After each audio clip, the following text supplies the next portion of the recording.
Mateo capítulo 5, versículo 21 al 26. Oísteis que fue dicho por los antiguos: no matarás, y cualquiera que matare estará expuesto a juicio.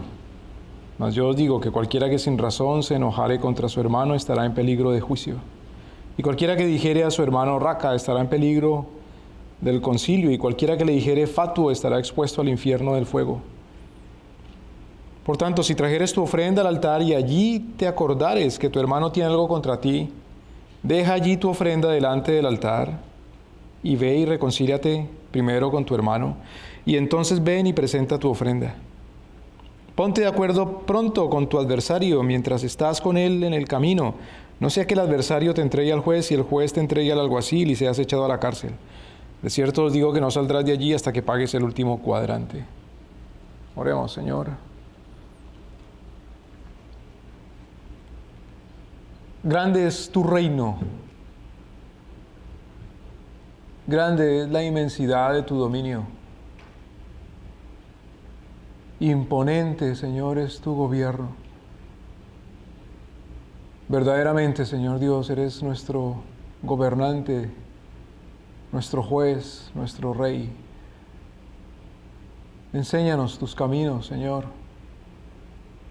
Enséñanos tu reinado, enséñanos tu gobierno, enséñanos el dominio de tu poder y de tu autoridad. Ayúdanos a vivir en tu ley, en tu justicia y por lo tanto en tu paz. Somos tu pueblo, Señor, que tú compraste, por el cual pagaste el precio, el cual te pertenece.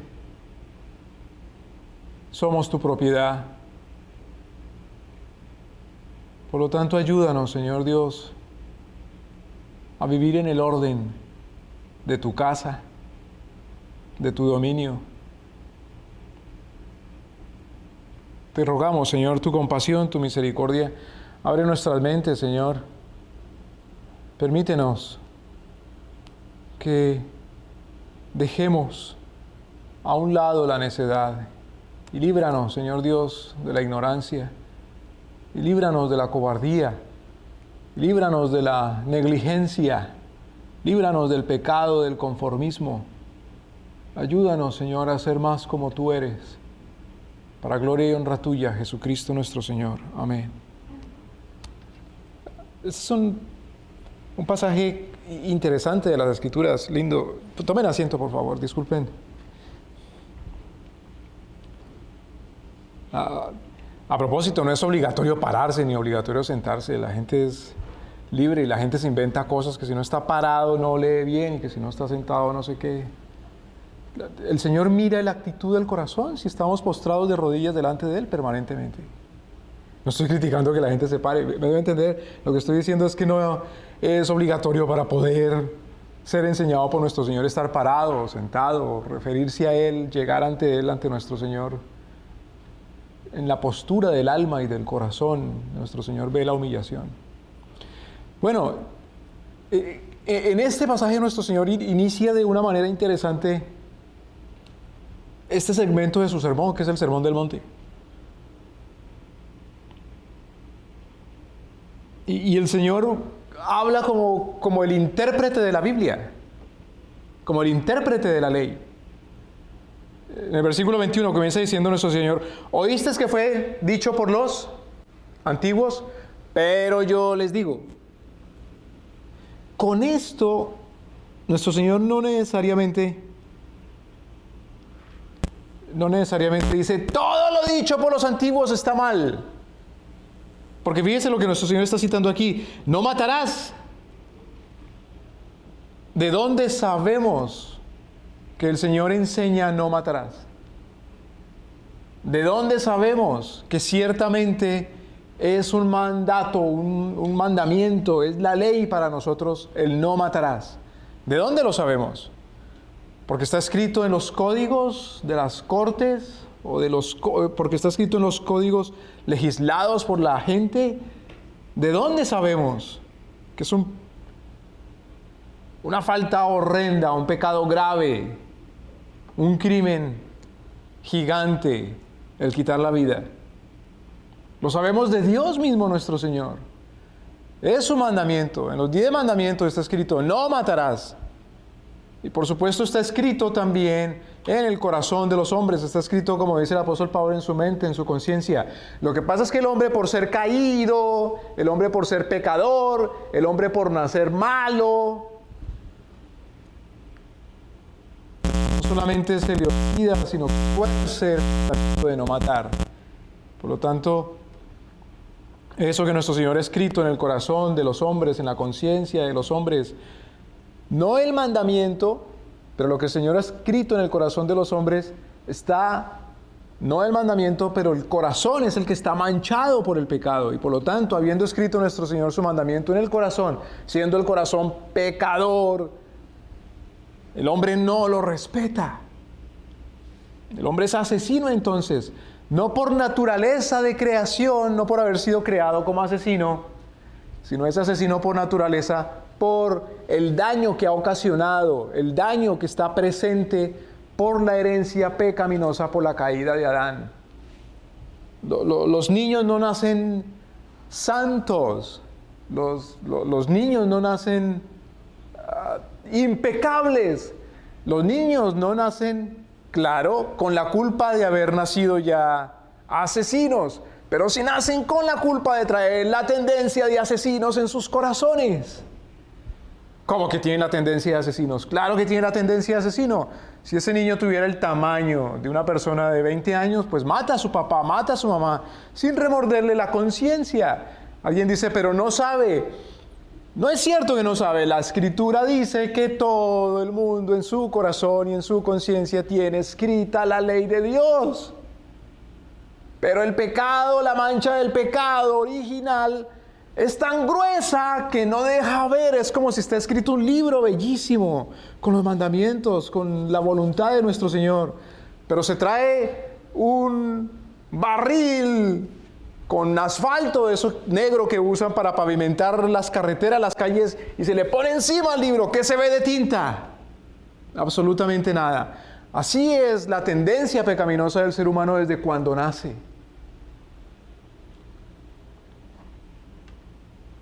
Oíste que fue dicho entonces por los antiguos. Oíste que fue dicho, y en el corazón humano está escrito, no matarás, y cualquiera que matare estará expuesto al juicio. Claro, nuestro Señor Jesucristo ahí estaba citando la Escritura. Está citando, por ejemplo, Éxodo capítulo 20, está citando Deuteronomio capítulo 5. Cuando estudiábamos los 10 mandamientos y veíamos el mandamiento número 6, no matarás. ¿Por qué dice el Señor entonces en el versículo 22, pero yo os digo? Bueno, si nos fijamos, no dice pero en el sentido de que esté negando el mandamiento anterior del versículo 21, sino que dice pero en el sentido de que el Señor expone, aclara, enseña en qué consiste ese mandamiento ciertamente para Dios nuestro Señor. ¿Qué es lo que está haciendo aquí el Señor Jesucristo? Diciendo, Él no es solamente como Dios, Jesucristo, el dador del mandamiento, el legislador. A propósito, hay un solo legislador que es Dios nuestro Señor. Hay un solo legislador que es Jesucristo. Cuando Jacob, por ejemplo, el padre de los 12 hombres que vinieron a ser los padres, a su vez, los patriarcas de las 12 tribus de Israel, Jacob llama a sus hijos y los bendice pocas horas o poco tiempo antes de morir. Llama uno por uno a cada uno de sus hijos. Y cuando llama a Judá, le dice, tú eres legislador. ¿Qué quería decir ahí Jacob? ¿Que Judá es el que iba a hacer las leyes para sus otros hermanos? ¿O para el resto de la humanidad? No, es que de Judá desciende el rey. Ah, sí, David. No, está hablando del rey Jesucristo nuestro Señor. Jesús es el legislador. Legislador es una palabra que quiere decir legis en latín, quiere decir ley. Legis. De ahí viene la palabra legislatura, legislación. Legis quiere decir ley. Legislador quiere decir el que hace la ley, el hacedor de leyes. El único que es hacedor legítimo de leyes es nuestro Señor. Los hombres ajustamos nuestras vidas a la ley de Dios y en ese sentido imponemos o nos imponemos un régimen para ajustarnos a la ley de Dios. ¿Ves la diferencia? Nos imponemos un régimen que es generalmente por la costumbre. Por la costumbre, un padre le dice a sus hijos: aquí se come esto y no esto. Pero no es que el padre esté legislando, el padre está imponiendo un régimen ajustándose a la legislación de Dios nuestro Señor. Unos seres humanos por costumbre dicen: por favor, por costumbre, por favor. Cuando se cierra la puerta, por favor. No se puede pasar a menos que toque o que timbre. No la puede tumbar. El ser humano se impone, se ajusta a la legislación de Dios a través de un régimen que se llama costumbre. Pero no es que el ser humano legisle. Cuando la gente le enseña y le dicen: sí, los seres humanos legislan, cuidado, le están diciendo que los seres humanos son dioses. Es la ley de Dios nuestro Señor. Es los mandamientos de Dios nuestro Señor. Es el instrumento del Rey Todopoderoso. El que el Señor cita, por ejemplo, en el versículo 21, está citando la ley. Oíste que fue dicho: no matarás. Ahora nuestro Señor, no solamente que es legislador, enseña su ley, sino el Señor que es maestro también dice en qué consiste su ley. La explica, la expone, la expande. Y es algo que nosotros, hermanos, debemos disciplinar nuestras mentes a que sabemos cuál es la ley de Dios, pero debemos ir a Dios a que nos la explique, a que nos la expanda, a que nos diga cómo la cumplimos en esta tierra. ¿En qué consiste, Señor Dios, tu voluntad, tu mandamiento? De otra manera, ¿cómo te podemos servir? De otra manera, entonces, ¿cómo te podemos agradar? De otra manera, ¿cómo te podemos obedecer? Nuestro Señor entonces aquí actúa como exégeta. Exégeta le dicen a la persona que interpreta un texto, que interpreta un documento. ¿Por qué ese acto se llama exégesis? Ex quiere decir sacar, ex quiere decir afuera. Por ejemplo, la palabra éxodo quiere decir salir. Éxodo, exodus quiere decir salir. Por eso en inglés la salida del freeway se llama exit, salir. El Señor es el exégeta entonces, el que saca del texto, del documento, el significado. Como exégeta entonces, desde el versículo 22 el Señor dice: pero yo les digo, pero yo les enseño. ¿En qué consiste el mandamiento de no matarás?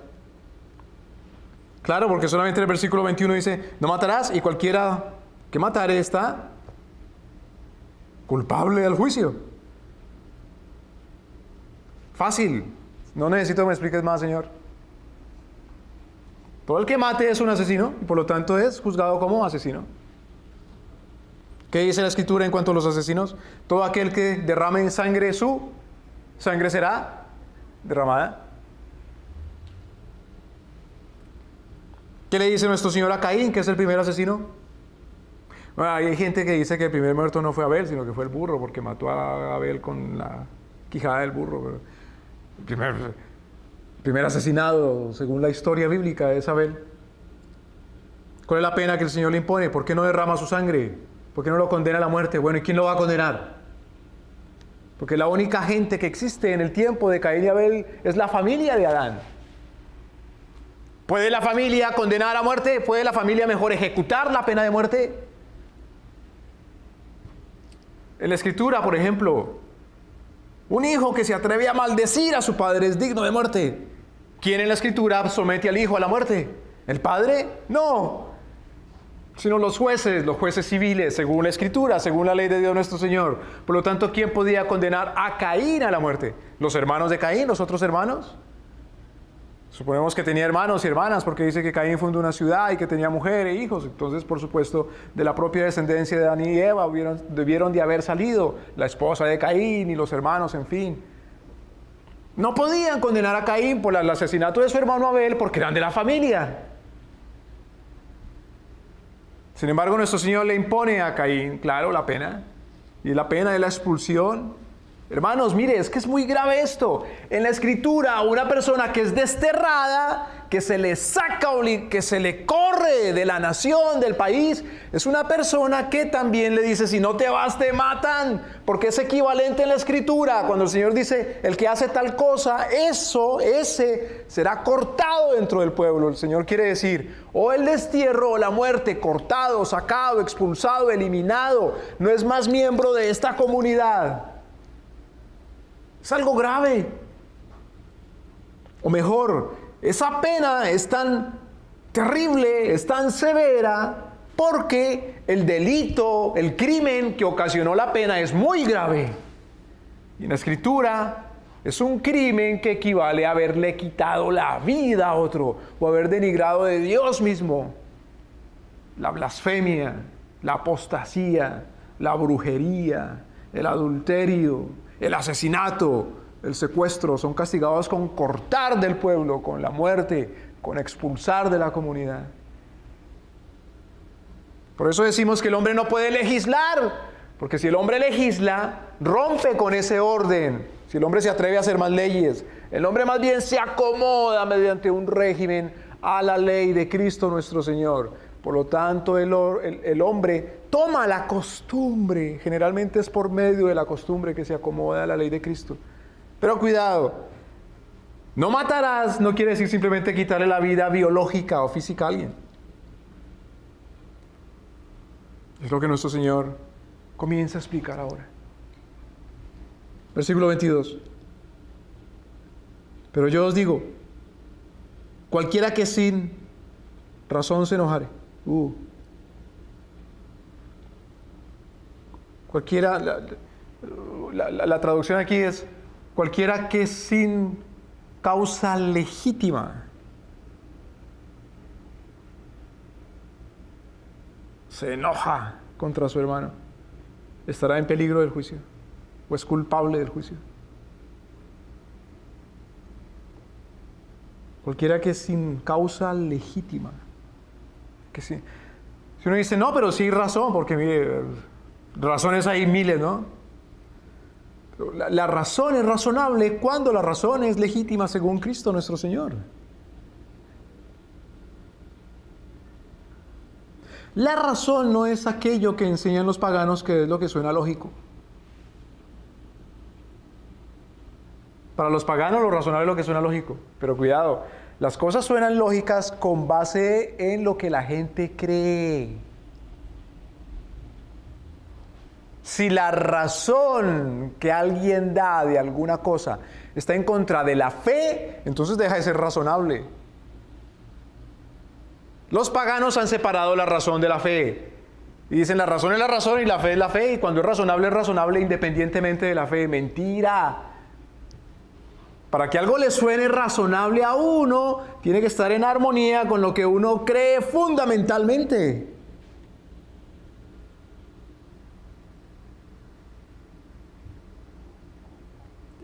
Y eso lo entiende cualquier persona que simplemente dice, mira,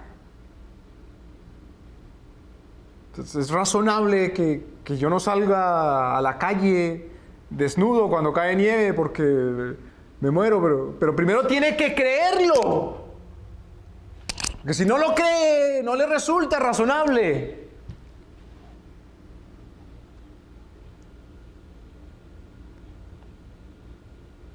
El sentido de las palabras de nuestro Señor, yo digo que cualquiera que sin motivo, sin razón, todo el mundo tiene motivo de enojarse. Sobre todo si le tocan a uno la parte del cuerpo que duele más. Hay partes del cuerpo que duelen más que otras. Alguien decía, no, la parte del cuerpo que duele más queda entre el muslo y entre la rodilla y la cintura, ahí de arribita del muslo. Dice, sí, ahí duele, claro, ahí donde está el bolsillo, la bolsa. Tóquele la plata, tóquele el dinero. A ver si no se enoja. Tóqueselo, a ver si no le duele. El orgullo es otra parte del cuerpo que duele mucho. como aquí encima, ¿no? Aquí entre el hueso, aquí ¿cómo se llama? El parietal, el hueso de aquí arriba del cráneo y la piel, ahí como encima de los pelos. Bueno, si todavía tiene por ahí uno que otro, ahí duele harto, claro, porque ahí es donde se pone la corona, el orgullo, duele mucho.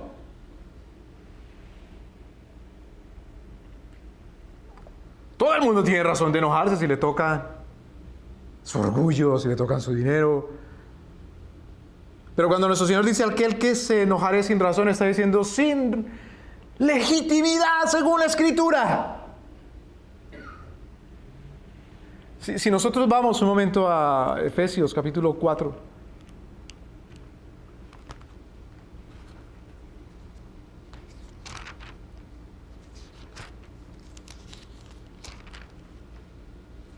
Efesios capítulo 4.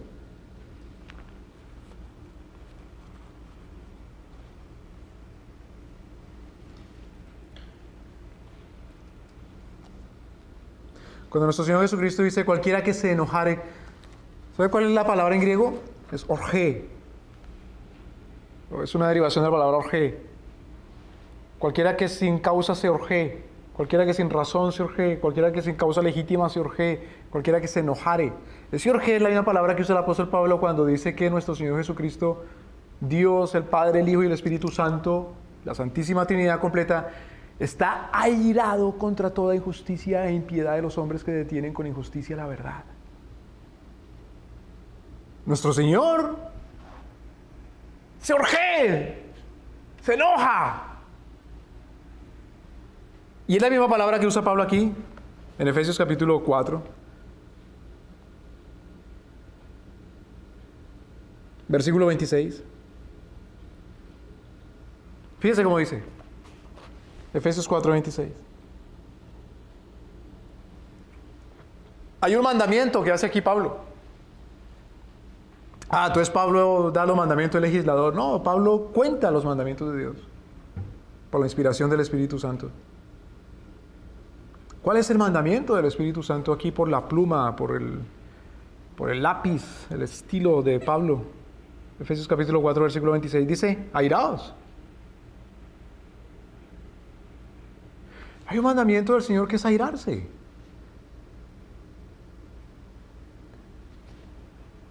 Airarse. Los que han querido borrar la Biblia, retorcerla, el diablo y los hijos del diablo, al no entender la Escritura y no tener temor de Dios y parecerle los mandamientos de Dios muy primitivos, dicen no, toda la Biblia se resume en el amor. Claro, cuidado, nuestro Señor Jesucristo dice los mandamientos se resumen en el amor, pero es que los mandamientos se resumen en el amor no quiere decir ya no están los mandamientos y ahora está el amor. Lo que quiere decir es el mandamiento es el amor, el cumplimiento del mandamiento es el amor. El resumen de los mandamientos, de la ley, es el amor. Cuando divorcian, cuando separan el amor de los mandamientos de Dios y se queda con el amor, entonces se convierte la religión en una religión, se convierte el cristianismo en un cristianismo, y no quiero usar tampoco la palabra afeminado, porque la feminidad es una virtud grande creada por nuestro Señor en esos seres que son las mujeres, que requiere también una valentía y una justicia y una fuerza. Dice Proverbios 31, fuerza y honor caracterizan a la mujer virtuosa. Justicia y valentía. Pero convierten el cristianismo, la religión, en una cosa débil, con una debilidad infernal, una debilidad diabólica. El mandamiento no dice de ninguna manera airaos. El mandamiento lo que dice es airaos. El mandamiento no dice de ninguna manera demuestre, sienta, exprese enojo. No, el mandamiento dice enójese. Nuestro Señor, dice el apóstol Pablo en Romanos capítulo 1, siente y demuestra ira contra toda impiedad e injusticia. Es deber del cristiano entonces airarse. enojarse. Porque el enojo, la ira, es una facultad, una característica, un atributo, un don del alma que el Señor pone en el corazón, en el espíritu humano, como reacción ante ¿qué cosa? El Señor está irado contra toda impiedad e injusticia. El enojo, la ira es una facultad, es un sentimiento, es una expresión del alma que el Señor usa como reacción ante toda impiedad e injusticia. Impiedad e injusticia, impiedad. Impiedad es la palabra que se refiere a contravenir, se refiere a violar la relación íntima, directa con Dios. Es la piedad, todo aquello que es en contra de la relación armónica y en paz con Dios nuestro Señor, todo aquello que se opone a la relación con Dios, a la buena relación con Dios que Dios establece en la Escritura, lo que se opone contra eso es objeto de ira de Dios y por lo tanto debe ser objeto de ira también del Hijo de Dios, del cristiano. Injusticia de los hombres, injusticia es contravenir, es violar la ley de la segunda tabla. La piedad corresponde a la primera tabla de los 10 mandamientos.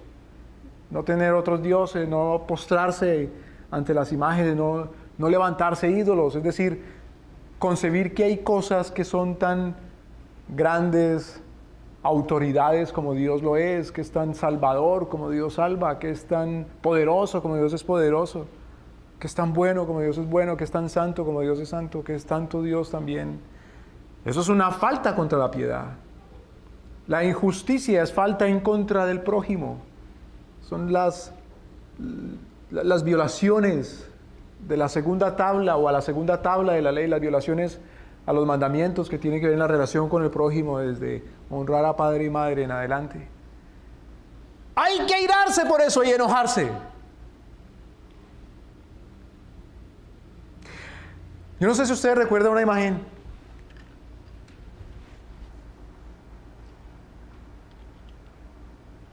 de unos manifestantes de injusticia, supuestamente. Y se encontraron estos manifestantes de injusticia en las calles, se encontraron con la policía militar de los tiranos, que no los dejaba pasar para seguir su marcha de manifestar en contra de la injusticia.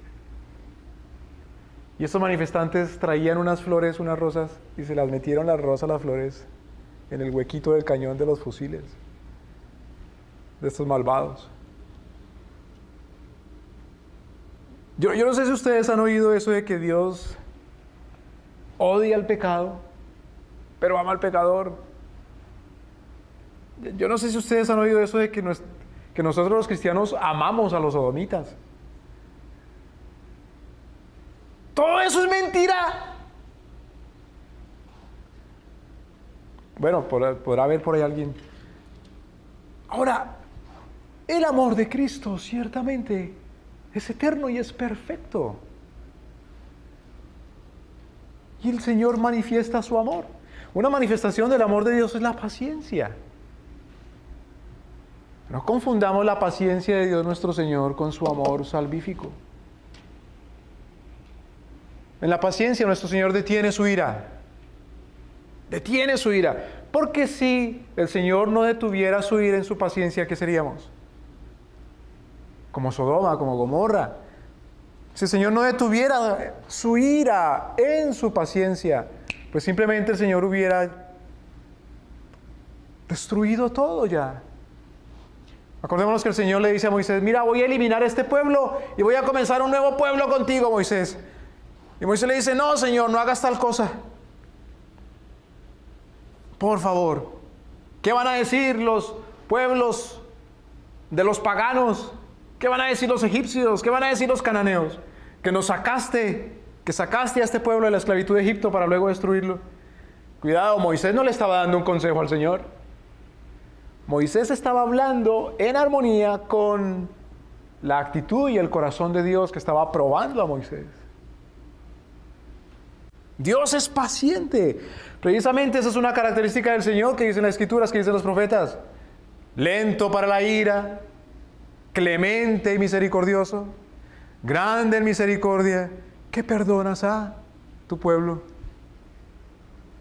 ¿O es que acaso nosotros en el momento exacto de pecar ya nos arrodillamos y rompemos las vestiduras y nos arrastramos y le decimos al Señor, perdóname? Si no es que pasa tiempo. Y no estoy diciendo que dejar pasar tiempo es bueno. Así es como debería ser uno precisamente, en el momento preciso, postrarse y rogar y suplicar. Pero como no lo hace uno, el Señor es paciente. Todo pecado, toda transgresión de la ley es muerte. Claro, hay pecados más gruesos que otros, pero todo pecado conlleva a la muerte, a la condenación.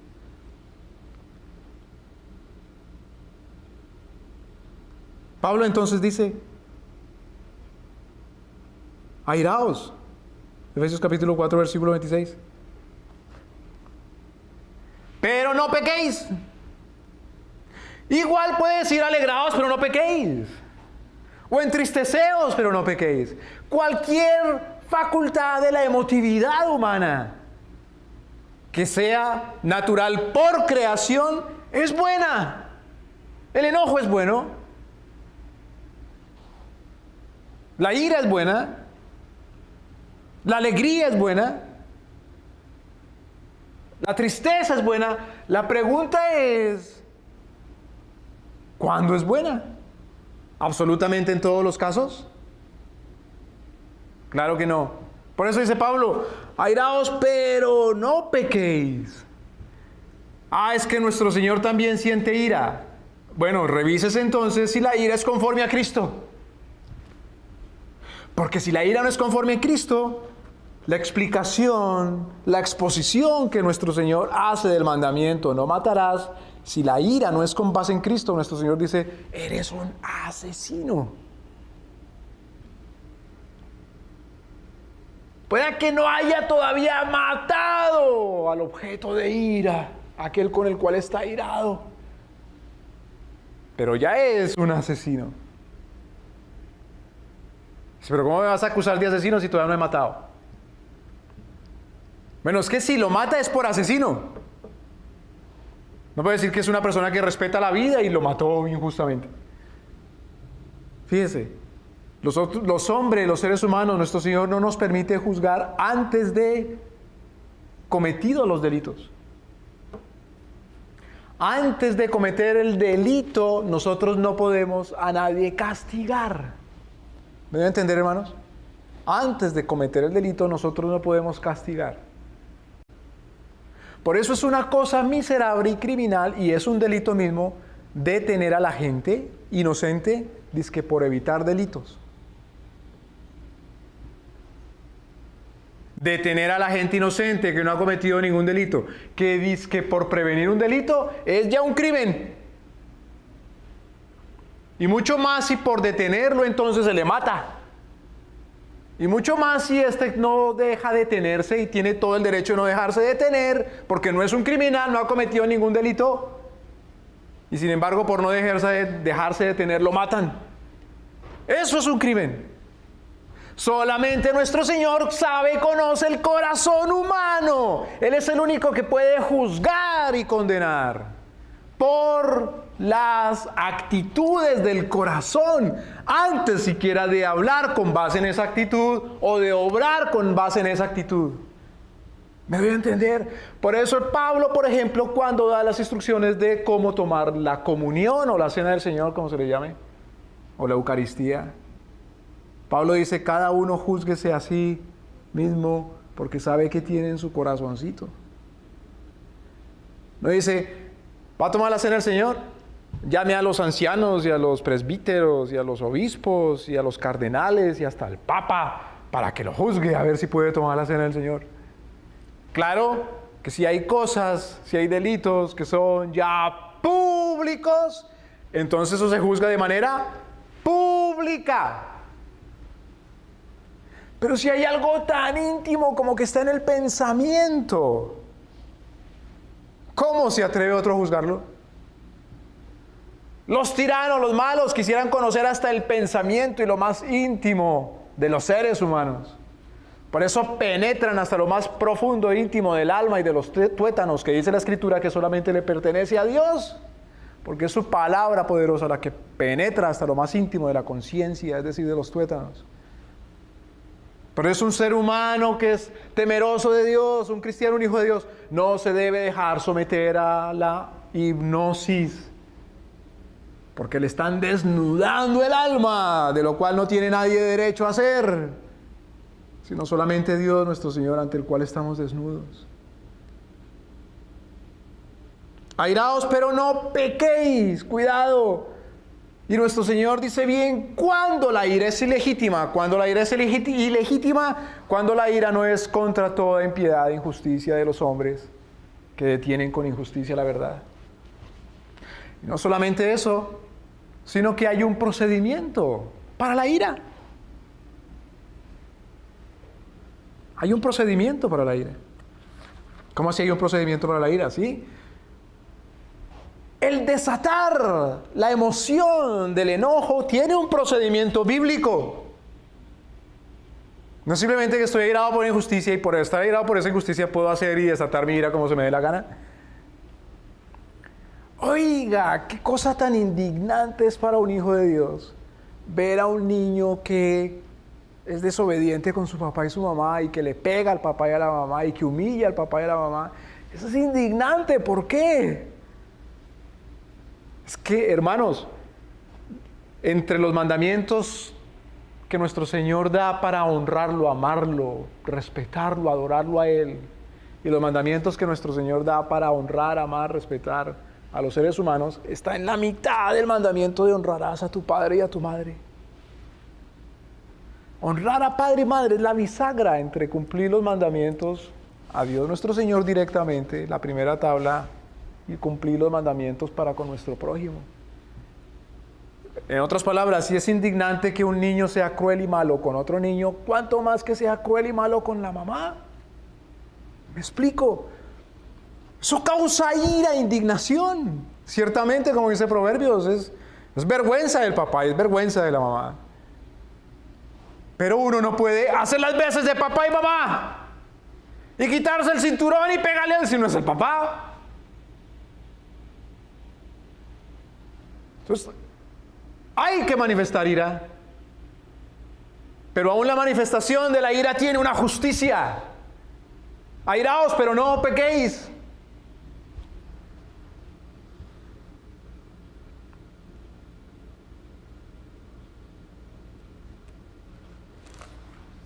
Airaos, pero no pequéis, no se ponga el sol sobre vuestro enojo.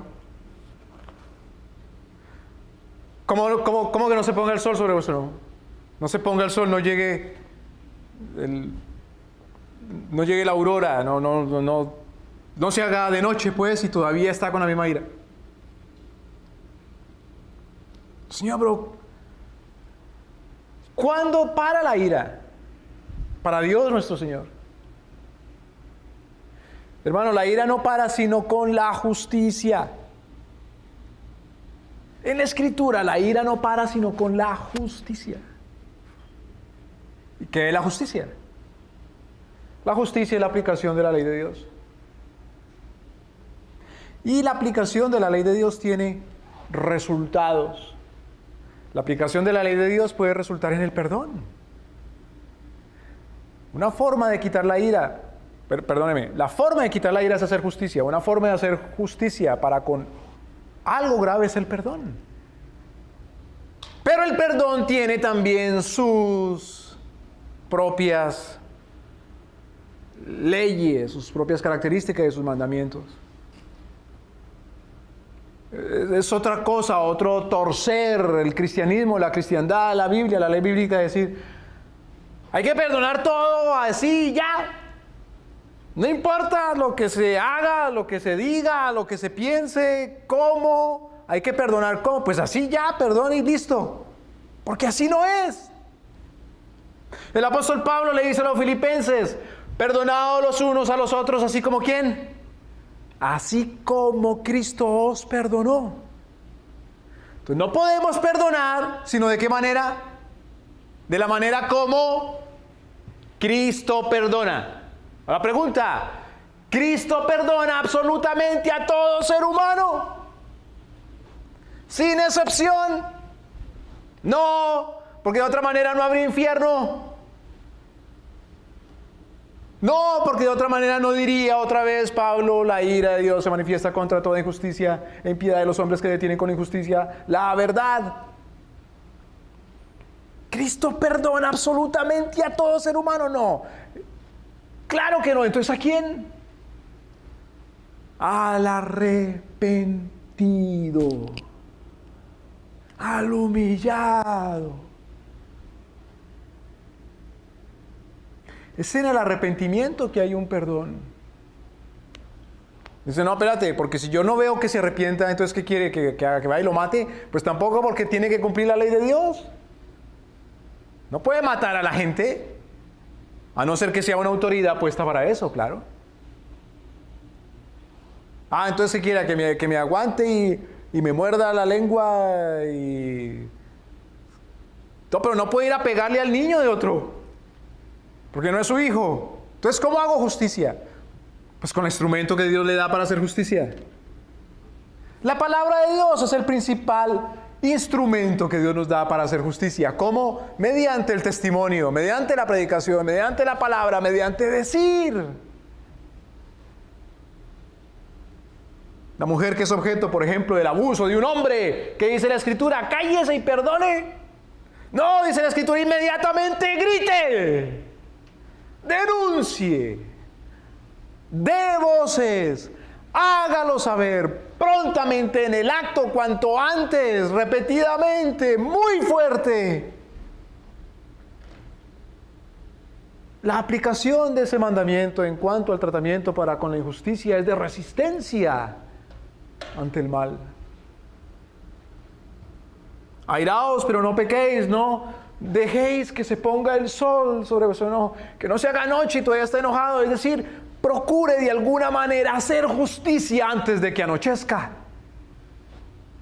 Por eso es que no se ponga el sol sobre vuestro enojo. No quiere decir al otro día ya no me siento indignado, ya no me siento... No, lo que está diciendo es cuanto antes. Que sea lo más rápido posible la solución de ese caso. Mire esto, hermanos, cuando una sociedad está más alejada de nuestro Señor, más detiene y demora el cumplir la justicia. Y eso trae ruina, y ruina económica y comercial, industrial, de inversiones, financiera. ¿A quién se le ocurre, si tiene un capital, ir a invertir en un país en donde la justicia es lenta? Se corre el riesgo de que si alguien me roba, ¿cuándo me van a devolver? ¿Cuándo me van a hacer justicia? Mejor pone sus ojos en otro país, en otro lugar, en otra ciudad, en otro estado, en otra comunidad, en donde el sistema jurídico sea un poco más acorde con la Escritura.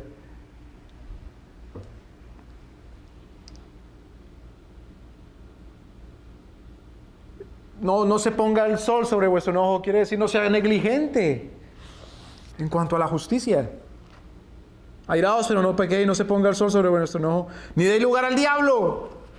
Claro, porque si la reacción anímica ante el mal y la injusticia no es adecuada, y si la reacción anímica requiere la ira, le está dando lugar al diablo. ¿Cuál es el objetivo del diablo? Que no haya justicia. Si la ira es una reacción buena ante la injusticia, como nuestro Señor airado con el palo en la mano en el templo porque se estaban cometiendo injusticias, pues el diablo entonces está cumpliendo su objetivo de quitar la justicia. O si la ira, siendo justa, se desata más allá de los límites que nuestro Señor mismo le impone, otra vez se hace injusticia. Si la ira de un padre, de una madre, lleva a matar al niño, pues, a quebrarle un hueso, al abandono, a abandonarlo. Es una cosa impresionante. Hay padres que por la ira abandonan. El hijo no se le puede abandonar mientras Dios lo haya puesto bajo el cuidado. Y el abandono el abandono puede ser tan grave como físico como espiritual.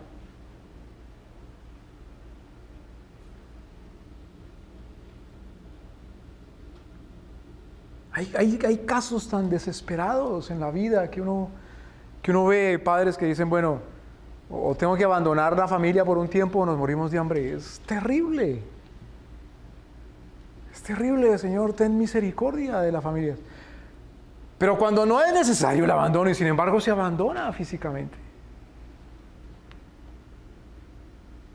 El abandono moral, ¿cuándo se abandona moralmente? Cuando no se cultiva lo bueno y lo malo en los hijos. Es tan terrible. Cuando no se cultiva la disciplina, es tan terrible. Cuando no se cultiva el amor de Dios. Y no hay otro amor sino el de Dios. El amor es solamente uno. Es tan terrible. Cuando se abandona la mente de los niños, no enseñándoles lo bueno, a distinguir, es tan terrible. Uno como padre no puede salvar los hijos, pero tiene que cumplir su rol de evangelista, tiene que cumplir su rol de maestro. Está en la soberanía de nuestro Señor si son cristianos o no, Dios sabe. Airaos, pero no pequéis, no se ponga el sol sobre vuestro no, ni deis lugar al diablo. Dar lugar a la injusticia es darle lugar al diablo. Por lo tanto, volviendo a Mateo capítulo 5, versículo 22, mas yo digo que cualquiera que sin razón se enojare, es decir, cualquiera que ilegítimamente. ¿Cuándo se enoja ilegítimamente? Otra vez, repitámoslo. Se enoja ilegítimamente cuando no es por causa de la impiedad y de la injusticia. Es una cosa tan desgraciada, hermanos. Mire, llegar a matar, hacerle daño a alguien. Como dice ahí, llegar a insultar. ¿Qué dice? Versículo 22. Mas yo digo que cualquiera que sin razón se enojare contra su hermano está en peligro de juicio, y cualquiera que dijera a su hermano raca. Raca es un insulto, quiere decir el insulto, la maldición más grave que le pueda a uno decir a alguien. La ofensa, la blasfemia. Estará en peligro del concilio, y cualquiera que le dijere fatuo estará expuesto al infierno del fuego. Es una cosa tan mala, tan desgraciada, que por algo que no sea injusticia, por algo que no sea impiedad, llegar a irarse a pensar mal de la gente y a hablar mal de la gente y a insultar a la gente. Pero es que, ¿cómo le ocurre ser de ese equipo tan malo y tan feo? Hay que insultarlo y darle duro también. Hay que, por bobadas así por las cuales la gente se mata y se insulta y se denigra y se menosprecia.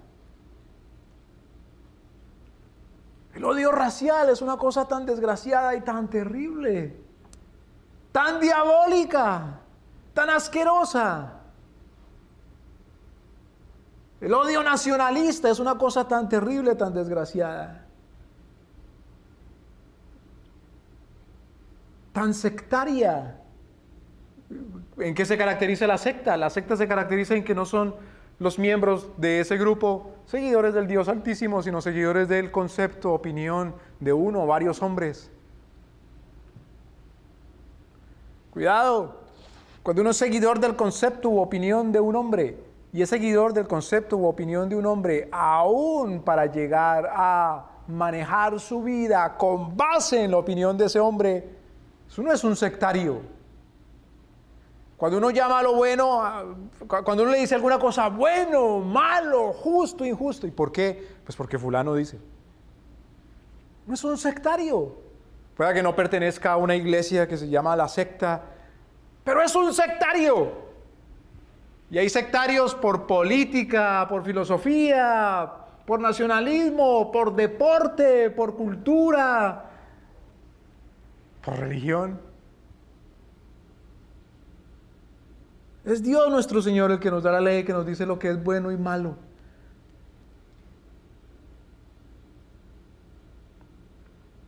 Versículo 23. Por tanto, si trajeres tu ofrenda al altar. Bueno. Ahora el Señor está hablando de la vida religiosa en cuanto a la relación que tienen los hombres con los ritos que hacen religiosos, los ritos en las iglesias, o las oraciones, o los ayunos, o las ofrendas. o la frecuencia con que va a un lugar y se reúne, ese cuidado.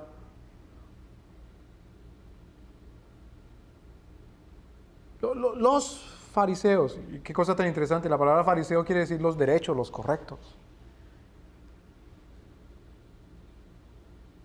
Los fariseos pensaban que por la manifestación externa religiosa eran justos. Por eso les gustaba, por ejemplo, cuando iban de camino, iban caminando por Jerusalén para llegar al templo, y cuando llegaban a cada esquina, antes de llegar, levantaban los brazos y oraban y en voz alta para que la gente los oyera, y seguían caminando, y por ahí 10 metros después otra vez. Entre más predique uno y duro, la gente vea lo religioso que es uno y cómo ama uno a Dios. Y que la gente vea que no falla así en esos ritos y en esos calendarios de las iglesias y actividades y cosas. Bueno, si tiene alguna religiosidad, versículo 23, si trajeres tu ofrenda al altar y allí te acordares que tu hermano tiene algo contra ti. Ahora, mire lo que el Señor dice. No dice, si te acuerdas de que eres la víctima de un pecado, sino si te acuerdas de que tú eres, Señor, el injusto. Si te acuerdas de que tú eres el que debes, deja allí tu ofrenda delante del altar y ve y reconcíliate primero con tu hermano. Corre, urgente, necesario primero que todo.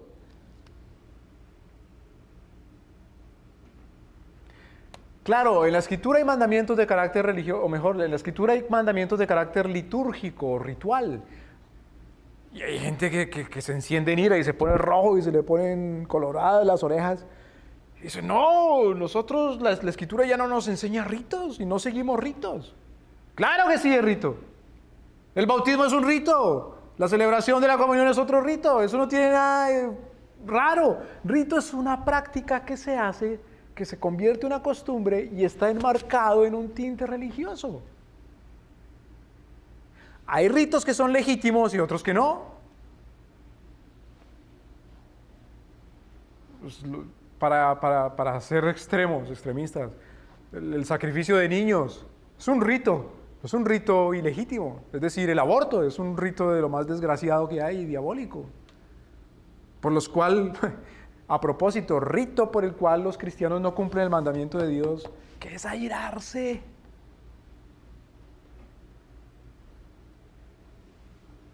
A nosotros no se nos da nada del aborto.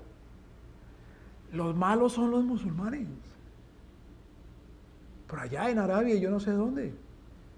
Son los malos allá, los terroristas. Aquí donde se matan millones de niños todos los años, acá somos buenos. Que Dios tenga misericordia. Lo que nuestro Señor dice, si viene a cumplir la religión exterior, si viene a traer la ofrenda al altar, y te acordares que tu hermano tiene algo contra ti. Ahora, se traían ofrendas al altar. Por ejemplo, un animal que venía y se sacrificaba era como ofrenda al Señor. ¿Y por qué se ofrecían los animales? Por los pecados. No piense que el Señor, por una ofrenda y por matar a un animal, le va a perdonar los pecados si no va y le paga al que le debe porque lo ofendió, porque le dañó, porque le robó, porque le transgredió. Hay mandamientos de tipo ritual, pero hay mandamientos también de tipo moral. ¿Cuáles son más importantes? Los mandamientos de tipo ritual son solamente eso, sombras, símbolos de lo esencial, de lo importante. El rito de traer los animales al altar, al templo, era solamente sombra, símbolo de lo importante, de lo eterno, que es el sacrificio de Cristo, el Cordero de Dios que quita el pecado del mundo. El no comer los animales impuros, algo ritual, pero símbolo de qué? De no comer lo malo, el pecado, no lo que entra por la boca, sino lo que sale del corazón, de no tragarse la impiedad y la maldad y la injusticia.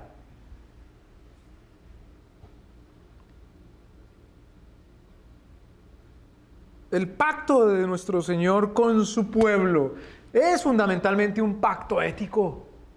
Es un pacto judicial, un pacto jurídico. Es un pacto eterno, sí. Y el cumplidor del pacto es Dios nuestro Señor. Eso es el pacto eterno, el pacto de la gracia. Él es el que lo cumple. Pero porque es Él el que cumple ese pacto, no excluye al hombre de su responsabilidad. Más aún, el que está en su pacto, dice nuestro Señor, Él escribe su ley en su corazón y hace que cumpla sus mandamientos. Está muy incluido en el pacto, tanto que cumple los mandamientos de Dios.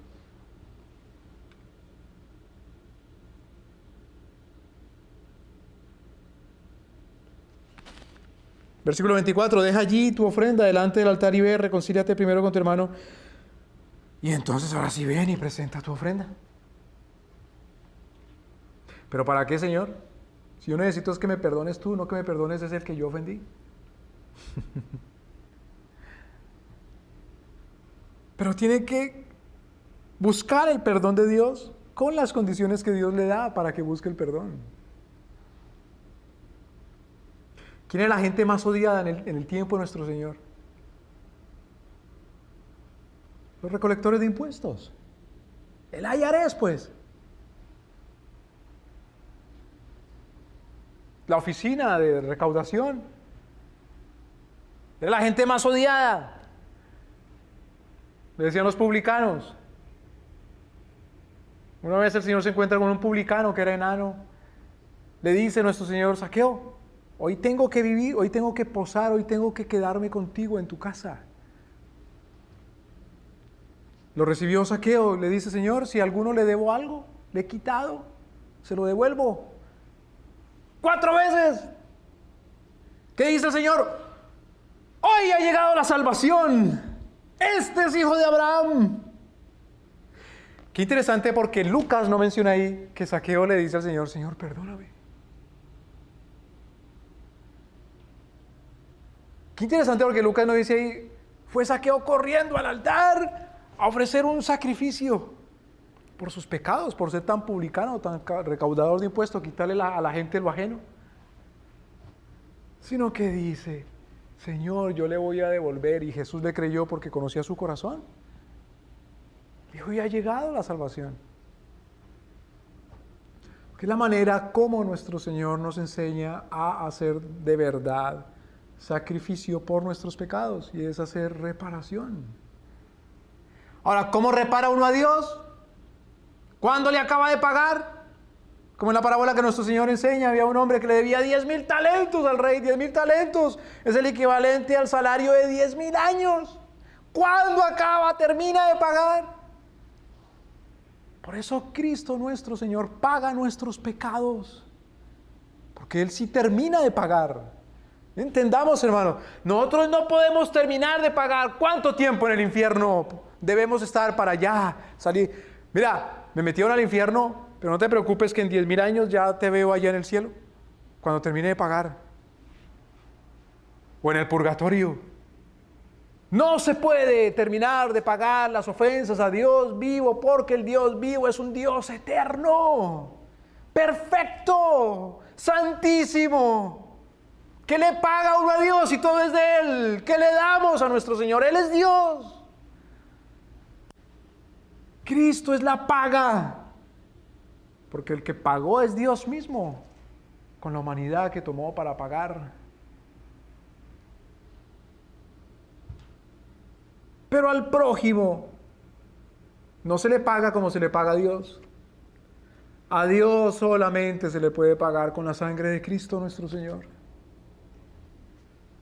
Es tan necesario, tan importante, claro, el arrepentimiento delante de Dios, la fe en Cristo. No hay otra manera de que Dios nuestro Señor diga: está saldada la deuda. Pero con los hombres, como son de la misma condición nuestra, seres humanos, pues entonces el pago es distinto. Y el pago es reparando. Versículo 24, deja allí tu ofrenda delante del altar, ve y reconcíliate primero con tu hermano, y entonces ven y presenta la ofrenda. Ponte de acuerdo pronto con tu adversario, mientras estás con él en el camino.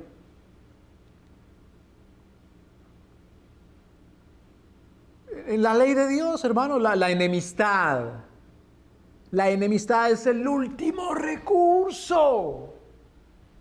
El último recurso.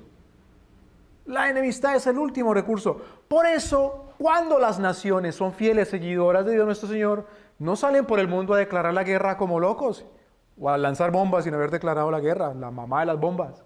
Eso es un crimen. En la Escritura la enemistad es el último recurso y la muerte aún es la última de las penas. Lo primero es la reconciliación. ¿Y cómo es que a los protestantes tan de sana doctrina se les olvida? Y a veces hasta los mismos católicos hacen quedar en vergüenza a los protestantes, o no hubo una mediación entre dos países de Sudamérica por parte del Papa para que no se encendieran a fuego y sangre y hierro. Porque es la reconciliación. De la manera como os perdonó Cristo, también perdonados los unos a los otros. Cristo reconcilió nuestros pecados. Pero la reconciliación, hermano, incluye el arrepentimiento.